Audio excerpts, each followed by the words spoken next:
Hello everyone, कैसे हैं आप सभी लोग। स्वागत है आप लोगों का आपके अपने वर्क एजुकेशन के चैनल पर।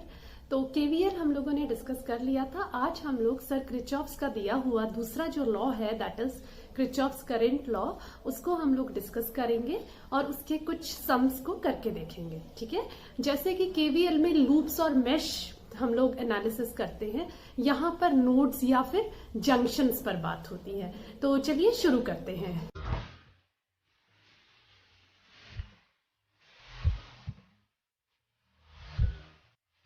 स्टूडेंट्स देखिए, चलिए स्टार्ट करते हैं हम लोग आज अपना KCL that is Kirchhoff's current law. ठीक है, क्रिचॉफ्स करंट लॉ जो होता है, हम कहते हैं कि ये चार्ज जो किसी भी जंक्शन में सर्किट के किसी भी एक पॉइंट में नोड में एंटर करता है that is equal to the leaving charge. ठीक है, अब इसके बाद KCL कहता है कि किसी भी एक पैरेलल पाथ के लिए जो टोटल करंट होता है हमारा, जो कि जंक्शन में एंटर करेगा या जंक्शन या नोड में एंटर करेगा, that is equal to the total current leaving the junction. इसको मैं सिंपल भाषा में कह सकती हूँ कि I in is equal to I out। Sigma means sum of all the incoming currents is equal to sum of all the outgoing currents. ठीक है, अगर इसको मैं इक्वेशन फॉर्म में लिखती हूँ तो देखिए, सम ऑफ इनकमिंग करंट्स, ये वाला अगर इधर आएगा तो ये माइनस हो जाएगा, तो I in plus of minus I out is equal to 0 हो जाता है। अलजेब्रिक सम जो होता है किसी भी सर्किट में इनकमिंग और आउटगोइंग करंट्स का, वो 0 होता है। ये स्टेटमेंट मुझे यहां से मिल गई। ठीक है, अब ये मैं एक नोड है, ये देखिए, ये जो एक पॉइंट होता है जहां पर कि बहुत सारे करंट्स आकर के मिल रहे होते हैं, इसको हम लोग नोड या फिर जंक्शन कहते हैं। ओके, अब ये करंट की डायरेक्शन दिखा रही हूँ कि I1 जो है वो ऐसे आ रहा है ना, और I2 और I3 जो है वो बाहर जा रहा है। ठीक है, तो इस एक यहाँ पर बहुत सारे कुछ एलिमेंट्स होंगे, रजिस्टर्स, कैपेसिटर्स हो सकते हैं। हम लोग अभी रजिस्टिव सर्किट्स की बात कर रहे हैं, तो ये आर्स ही होंगे, रजिस्टर्स होंगे। तो मैं इसके लिए नोडल इक्वेशन कैसे लिखती हूँ, आई विल राइट I1 क्योंकि वो इनकमिंग है और I2 भी इनकमिंग है, तो plus I2 is equal to I3 क्योंकि वो आउटगोइंग है। ठीक है, इसको हम लोग ऐसे भी लिख सकते हैं। देखिए, I1 I2 दोनों सेम डायरेक्शन में है, इनकमिंग है, तो मैं इसको ऐसे भी लिख सकती हूँ अलजेब्रिक सम। अगर मुझे सेकेंड स्टेटमेंट के हिसाब से जाना है तो minus I3 is equal to 0, मतलब I am playing with the same equation. ठीक है, मैंने इस वेरिएबल को उठा के जब मैं इधर लेके आऊंगी तो इसका साइन चेंज हो जाएगा, बस वही हम लोग इसमें कर रहे हैं। हम लोग जनरली इसको यूज करके सॉल्व करेंगे, इजी होता है अल्टीमेटली, क्योंकि हमको उसको इसी फॉर्म में अपनी इक्वेशन को लेके आना है।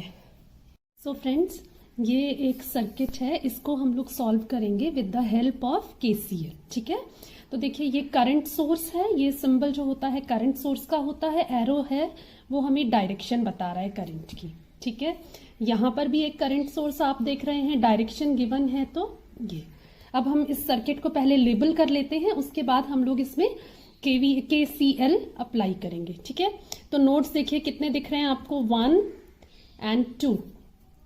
ठीक है, और ये जो नीचे आप लोग देख रहे हैं ये सभी कॉमन है, इसको मैं रिप्रेजेंट कर सकती हूँ ग्राउंड से। तो ground means 0 potential.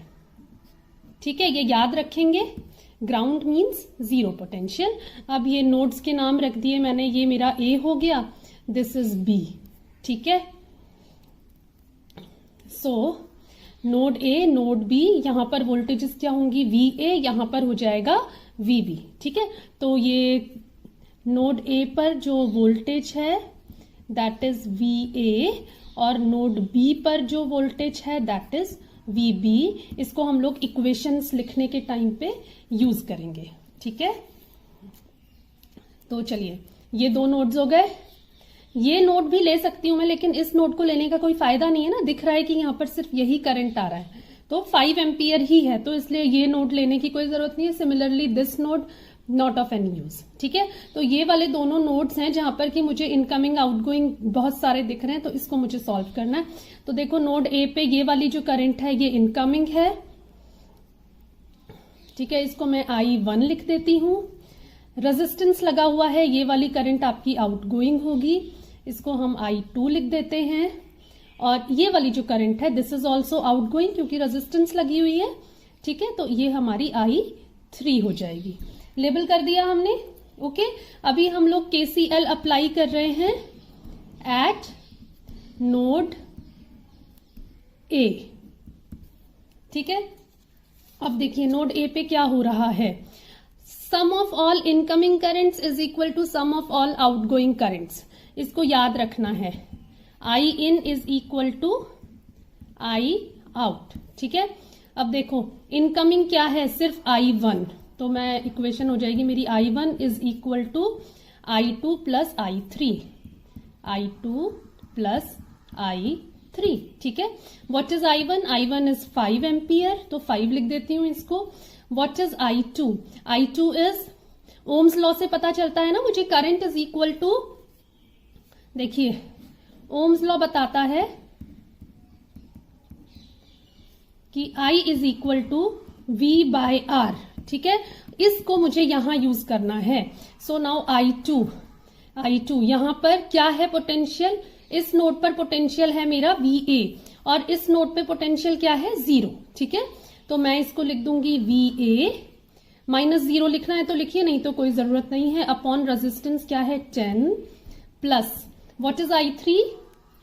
I3 will be VA minus VB upon 10। Again जिस नोड की बात करते हैं उसको ज्यादा पावरफुल लेते हैं, तो इसलिए VA मैं पॉजिटिव लूंगी और VB को मैं नेगेटिव ले लूंगी। ठीक वैसे ही जैसे हम लोगों ने लूप एनालिसिस में जिस लूप की बात करते हैं उसको पॉजिटिव लेते हैं और दूसरे लूप को हम लोग, दूसरे लूप से जो करंट आ रहा होता है उसको नेगेटिव लेते हैं, ठीक है। तो सिमिलरली नोड A की बात हो रही है तो इसलिए मैं लिखूंगी VA माइनस VB अपॉन 10, यहां पर भी वैल्यू रेजिस्टेंस का 10 है, अपॉन 10, ठीक है।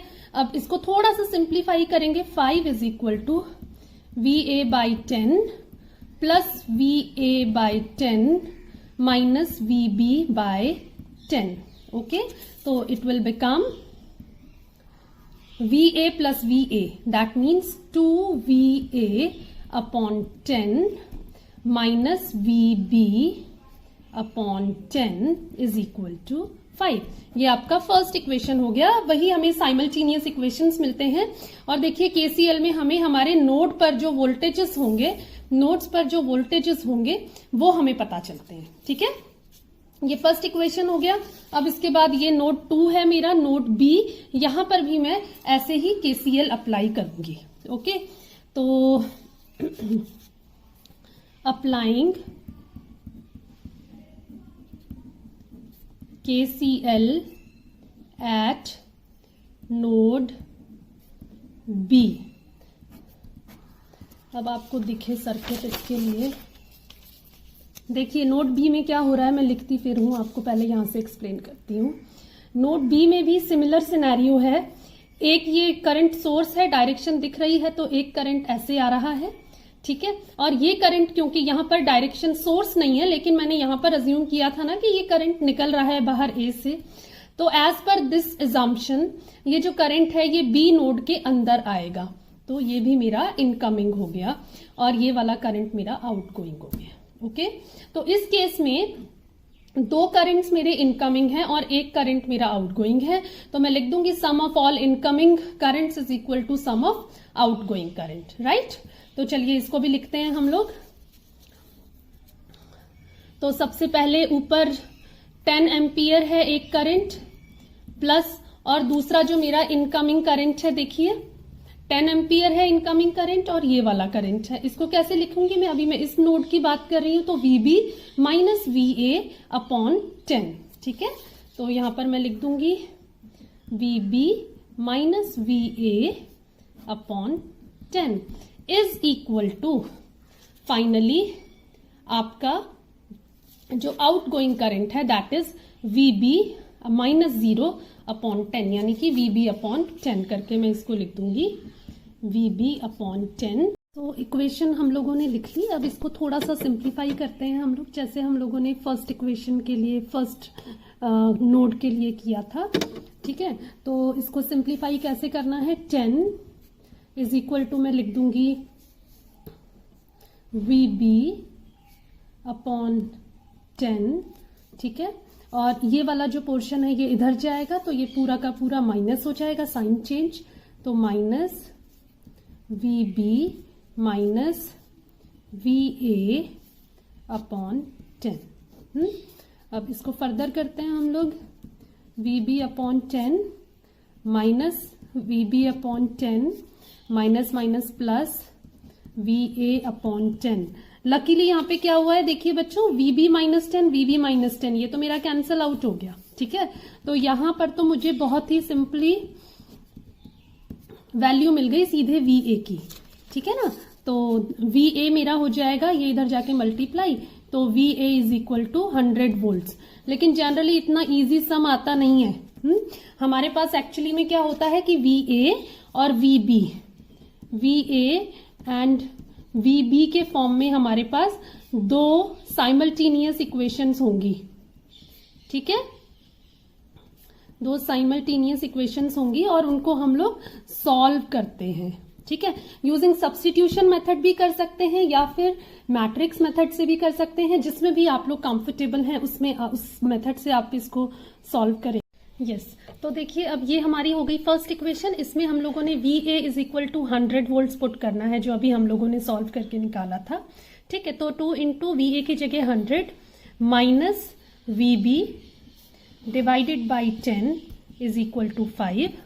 इस 10 को इधर भेज दीजिए, तो ये हो गया 200 minus VB is equal to 50, ठीक है। इसके बाद आपका minus of VB will be equal to 50 minus 200 और आपका VB क्या हो जाएगा 150 वोल्ट्स, ठीक है। तो देखिए KCL को यूज करके हम लोग नोड्स के वोल्टेजेस VA एंड VB को आराम से कैलकुलेट कर सकते हैं। और जब हमारे पास VA और VB आ जाएगा और रेजिस्टेंसेस हमारे पास हैं, तो हम लोग नोड करंट्स को भी कैलकुलेट कर सकते हैं, ठीक है। तो दिस वाज KCL। कैसा लगा आप लोगों को बताइएगा। मिलते हैं एक और नई वीडियो में, तब तक के लिए bye, take care, find it useful. Okay, so bye.